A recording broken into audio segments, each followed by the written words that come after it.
W12 is an important space.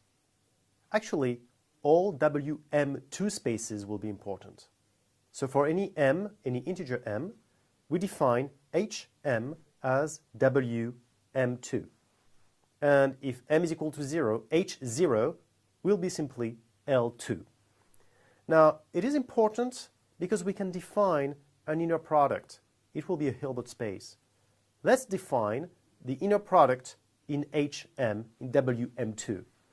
For f and g in hm, we will define the inner product of f and g, f bracket g, as the sum for alpha, absolute value of alpha smaller than m, of the integrals of the derivative of f with respect to alpha, the derivative of g with respect to alpha. And with this inner product, hm is a Hilbert space. And as usual, the norm derives from the inner product. I can define the norm in hm as the inner product of the function with itself raised to power 1/2. And of course, this norm happens to be consistent with the norm we just defined in the previous video for Wm2. So everything works out just perfectly. We also have the semi-norm, of course, as we defined it in the earlier video, for the space Wm2 hm. Question is, what is the dual space of hm? Well, the answer is hm, because of the Riesz representation theorem, right? I mean, we have an inner product for hm, which provides us a Hilbert space. And so what we have is, thanks to the Riesz representation theorem, that the dual space of hm is hm. And just as a reminder, to f in hm corresponds an element in hm star. And this element can be defined as u gives inner product of fu. So elements in hm can be associated to elements in hm star. And somehow this is old news. This is simply the Riesz representation theorem for this Hilbert space hm. And we have a norm f in hm square, which is what we thought it would be. Now, hm is included in L2, because all the elements in L2 such that. So hm is included in L2. L2 is itself a Hilbert space. We have an inner product, f, g, bracket, inner product of f and g, is the integral of f times g over omega. And so we don't confuse the inner product in hm and the inner product in L2. I put the one in L2 in blue. Now, for elements in hm, I have the inner product in hm, which applies. I can also use the inner product in L2, because hm is included in L2. So I can choose which inner product I use for two elements, for any two elements of hm. Now, if I do this, it means somehow I can define two dual spaces. I can define the dual space of hm with respect to its own inner product. That's what we just did, and we said that the dual space of hm is hm.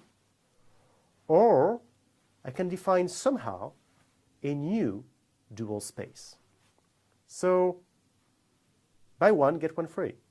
Let's define phi, capital Phi, as the function, from L2 to the dual space of hm, dual space with respect to this blue inner product. Now we're going to see what this is. I mean, we're going to see. So what we define phi with is this. I mean, phi of f being an element of L2, will be u in hm associated to the inner product fu in R, right? So what we have is that phi of f is an element of hm star, so it's a function from hm to R. And this function is u gives inner product Fu. Inner product in L2, the blue inner product. All right? What we have is that phi of F, its norm in the blue dual space of Hm, is smaller than the norm of F in L2. Phi is injective. And phi of L2 is dense in this blue dual space of Hm. So Hm is in L2. If I look at the dual space, the blue dual space, the one in L2, then the dual space of L2 with this blue dual space is going to be L2, because obviously L2 is a Hilbert space, and with this inner product, which is just the inner product of L2, thanks to the Riesz representation theorem, L2 star, blue star, is L2. Now, the blue star of Hm is not Hm, because we changed the inner product. We're not choosing the inner product in Hm, we're choosing the blue inner product. So what we have is that Hm is included in L2, which will be included in Hm dual space, blue dual space. So you see what we have here. We have L2, which plays this important role. It's called the pivot space. It is the space where we choose the inner product.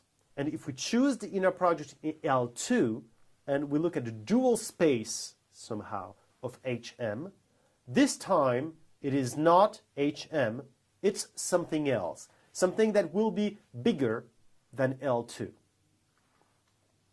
From now on, we will choose L2 as a pivot space. So the inner product, when we do duality for these Hm spaces, it will be the dual space, the blue dual space, the blue inner product, and not the one inside of Hm. So you will see several times in very many books, people will say, well, the dual space of H10 is H negative 1. And of course, I mean, H10 that we will define in a few minutes is a Hilbert space. And so you would say, well, look, it's really bizarre. I mean, we just heard that the dual space of Hilbert space is the space itself, and somehow it's something different. The reason is we choose a pivot space, which is L2. Let me talk really quickly about the trace operator. Assume that omega has a sufficiently smooth boundary and denote gamma, the boundary of omega. It is possible to define a boundary measure and define the space L2 of gamma. We will not prove, but it's true that there is a continuous linear mapping that goes from H1 to L2 that is the trace, the restriction of U to the boundary, and it's called the trace of U on the boundary. And what you can think of is what trace it designs on the boundary of the domain. And I will define Hm0 as the closure of D in Hm. And we admit this characterization of Hm0, which is that, for instance, H10 is the set of all functions f in H1 such that f is equal to 0 on the boundary. And Hm0 is the set of all functions f in Hm such that f and all its derivatives up to m are 0 on the boundary.